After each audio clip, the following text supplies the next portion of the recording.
ladies and gentlemen, this creeping totalitarianism in the Soviet left, this is not a joke. Here, Wall Street Journal today, Facebook moves to muffle politics on its platform.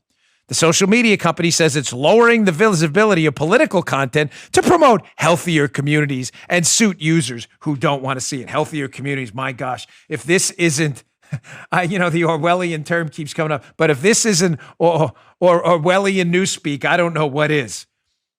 Healthier communities. Yeah. Now, Joe, notice what this healthier communities is. There's a story up on cable news right now. I got up in the background. How Facebook is censoring politics. There'll be exemptions, though. Joe, exempt from this censoring policy by Facebook would be health information from organizations it classifies as authoritative. You mean like the WHO, which said, don't worry, China said no human-to-human transmission. That WHO? Or would it be Fauci who recommended at the beginning, don't go out and buy a mask? Is that the kind of stuff that won't be censored? Because that's the authoritative people they're talking about. They said, as well as content from official government agencies. There we go. So if the Soviet left in the official government agency in charge now, mandatory government newspeak says it, then don't worry, it's A-OK. But political posts like mine, no, they are definitely going to be shut down. Now, let me show you how they did this. This is very clever, and it shows you how the left thinks strategically and is winning. Let's stop pretending they're not. I'm not here to gloss you over or to, shine your shoes here and go, oh, it's okay. It's not okay. Here's how they did this.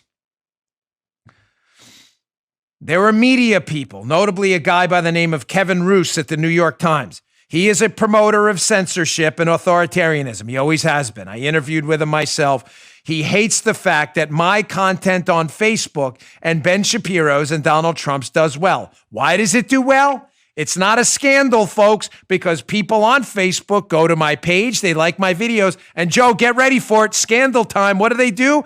They click share. Oh my God, that is crazy. Sorry, I should not have used the Lord's name in vain. I mean, oh my gosh, how dare they share Dan Bongino's content? This is crazy. So Kevin Roose runs an account on Twitter called @Facebook's Top 10.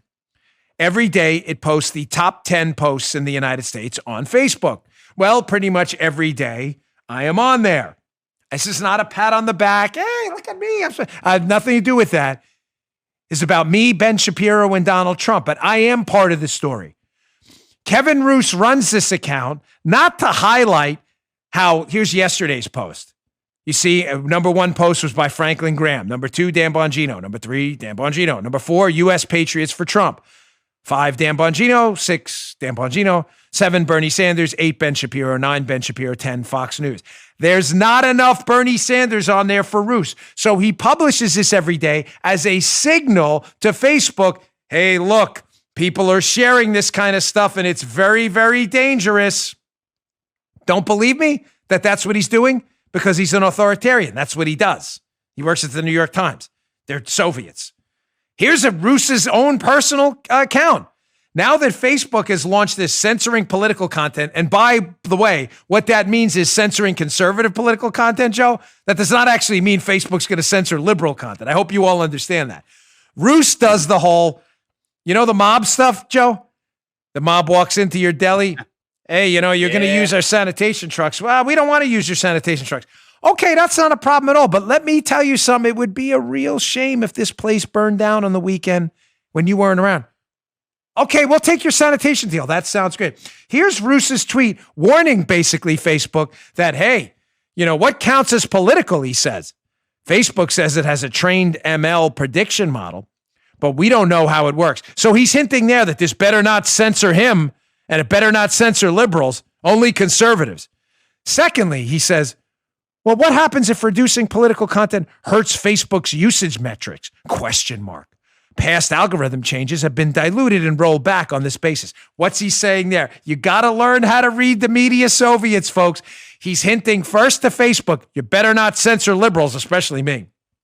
Second, listen, because an older crowd uses Facebook. The younger kids use Snapchat and elsewhere. By the way, be careful about Snapchat and what your kids are seeing on there. Great article by Rachel Duffy's daughter, Evita, about that today. But what he's really saying there is, hey, older folks use Facebook. Older folks tend to lean conservative. So it shouldn't be a shocker to anyone that Dan Bongino, Donald Trump, and Ben Shapiro perform well on Facebook because people share the content. But what he's getting there is, if you censor that content, Facebook is going to lose money, which they have in the past. Because why, Joe? If people want to share content and the content either is not allowed to be shared or they're not seeing it, they don't find the platform is interesting and they got off it. So what Roos is saying there is, hey, if you guys start to lose money, you better not fold. You better keep censoring those conservatives. Take it to the bank and cash that check. That's what Roos is doing. Facebook will crush its own business model because an older audience likes seeing Dan Bongino stuff. How do I know that? Because we're on the Facebook Tops 10 every day. There's no trick. When you shut that down, you're going to get less engagement and less use on Facebook, crushing Facebook because people are going to find the platform boring. And Roos is saying, you better not fold. Be a real shame if your place burned down.